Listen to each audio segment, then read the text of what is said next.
Yeah, so this sucks. My 11-year-old cat, Meeko, has high-grade localized lymphoma. I am not an expert when it comes to cancer in cats. I'm still learning what all of this means. There are a lot of questions I have myself, a lot of things I won't know until next week. I'm gonna go through how we got to this point and what happens next. Anything you'd like to say?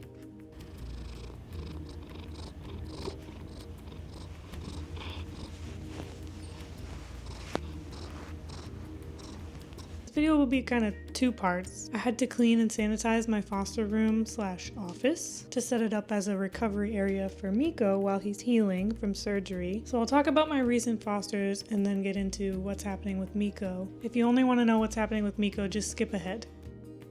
So I was fostering a mom cat and her 5 kittens, the Rugrats litter, when all of this started with Meeko. They had reached 8 weeks old, and 3 of the 5 kittens had reached 2 pounds, so they were nearly all ready for adoption. They have to be 2 pounds to be spayed and neutered. When things started heating up with Meeko, we decided it would be best for the 2 remaining kittens to go to a new foster until they hit that 2 pound mark, since Meeko needs a lot of care right now, and I need to keep an eye on him here in my office. This was the first time I've had to return fosters to a rescue before they were ready for adoption. And honestly, it made me really sad. I love seeing them go off to adoptions. It's my favorite part. And yes, 3 out of the 5 plus the mom did go up for adoption. But I'm the type that likes to see things through to the end, and that just didn't happen this time. When people foster animals and end up keeping a kitten or cat or dog that they fostered, it's called a foster fail. Some call it a foster win. It just depends how you look at it. My other cat, Matcha, is a foster fail or win. But this situation, having to make that call to bring the kittens back in for a new foster, felt like a real foster fail. I know I'm being dramatic. Yes, this was my decision and Meeko needs me, and I can't give him my best if I'm not at my best. I was exhausted mentally and physically. This was also unexpected. Things happen. It just sucks.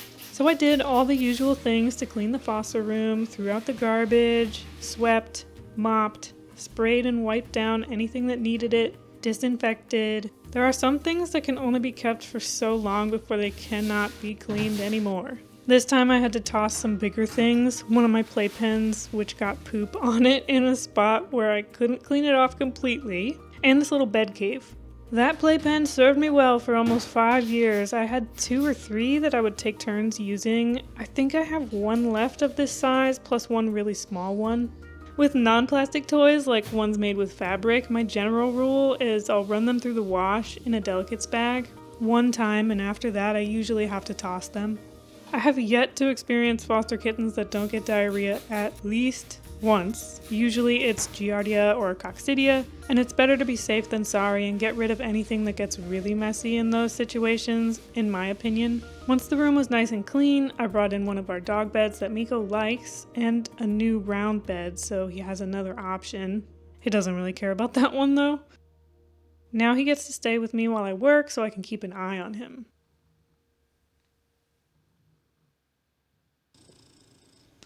Whoa. Oh my goodness. Now let's get into how I found out Meeko has cancer. A couple weeks ago, on the morning of Friday, March 28th, Meeko vomited blood. I called my primary vet and they were able to see him that afternoon. We did an x-ray which showed a mass in his stomach. When my vet walked back in the room and the first thing he said was, "I'm going to show you what a normal cat x-ray looks like and then show you Meeko's." I knew it was bad. He suggested I get an ultrasound, which I had to do at another place, and I couldn't get in there until Monday, March 31st. This place did not go over the ultrasound report with me. They just do it there and send the report to your vet. I didn't hear back about the results until the next day, and that was Tuesday, April 1st at like 8 p.m. My primary vet called and said the report showed that Meeko's lymph nodes were enlarged and his small intestine was inflamed, and that this mass in his stomach is aggressive and we need to do a biopsy. They referred me to a specialty hospital, which was kind of far away, and their soonest available appointment was April 28th. They gave me the option to do a drop-off appointment where you drop off your pet early in the morning, leave them there all day, and they'll take a look at them when they have time in between appointments. And their soonest available for that was April 10th. But I didn't like that option.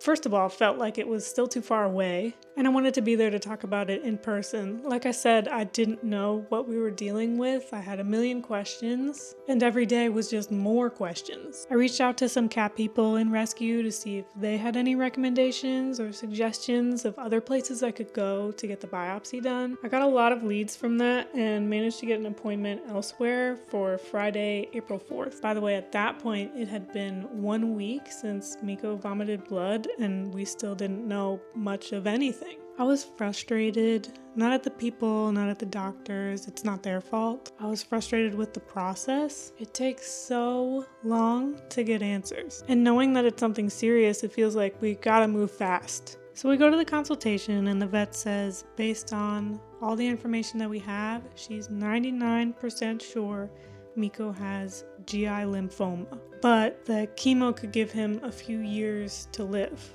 A few years is great. She said there's a chance it's not that, but all of the evidence suggests that's the case. Is that nice? He just tried the other bed, and he came right back.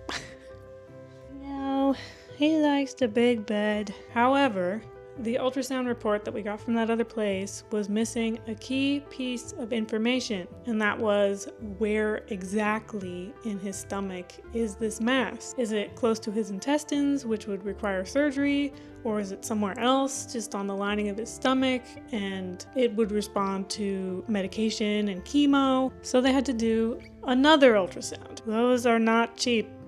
But none of this is cheap. That part was just a drop in the bucket, as I would come to find out a few hours later. The new ultrasound showed that Meeko's intestines were not inflamed, and in that case, he does not have GI lymphoma. It is still cancer, but they could remove the mass surgically and do the biopsy and hope that that would do it and he wouldn't need chemo or anything after that. I said do it, and they did it the same day. During the surgery, I got a call from the surgeon in the middle of surgery. She tells me it looks more nefarious than she thought. The mass was near his esophagus. We still won't know more until we get the results of the biopsy. They put in a feeding tube right here.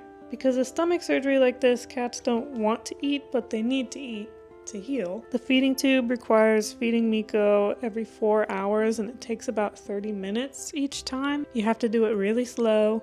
I don't have to do them overnight, thankfully. Plus, we got 3 medications to start. Meeko stayed at the hospital for 2 nights and then came home Sunday, April 6th. And that began his recovery at home until we got the biopsy results. With the feeding tube, Meeko can still eat on his own. It's just that he doesn't want to, but I still try every day. I was told 2 weeks is the average amount of time that they leave them in. It just depends on the cat. He has started to eat a little bit on his own each time, but not very much. On Wednesday, April 9th, I got an email from the surgeon that they got Meeko's pathology report. Here's exactly what she wrote. The pathology report came back consistent with high-grade localized lymphoma, meaning it was thankfully not in the lymph node yet. So I want to start prednisone to help with inflammation and hopefully jumpstart an appetite. I'll also have our medical oncologist reach out to set up a consultation.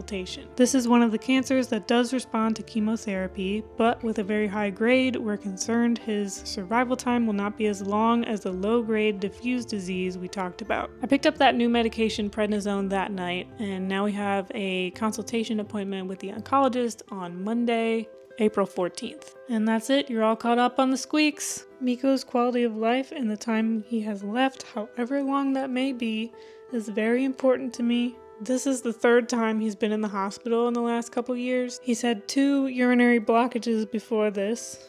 My little problem child.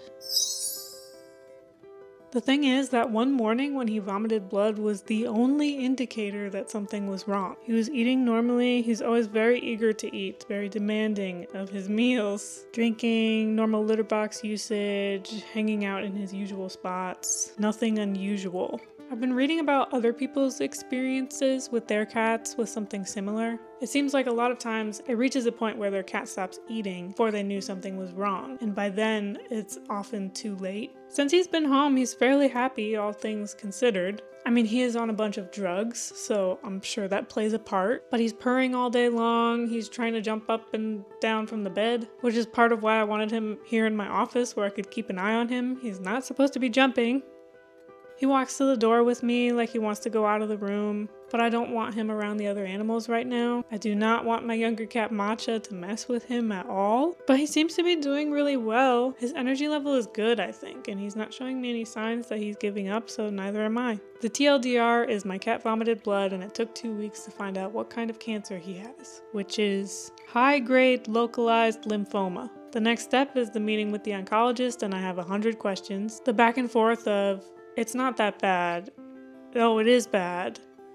It's bad, but it's manageable. No, it's really bad. Has really messed with my head. I'm at risk of falling apart at any moment, but we're hanging in there for now. Isn't that right, Mickey?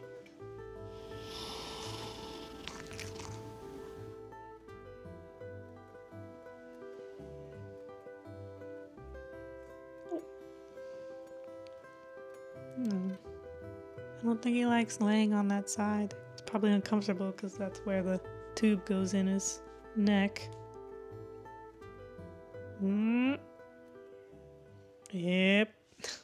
I'm so sorry, Mickey.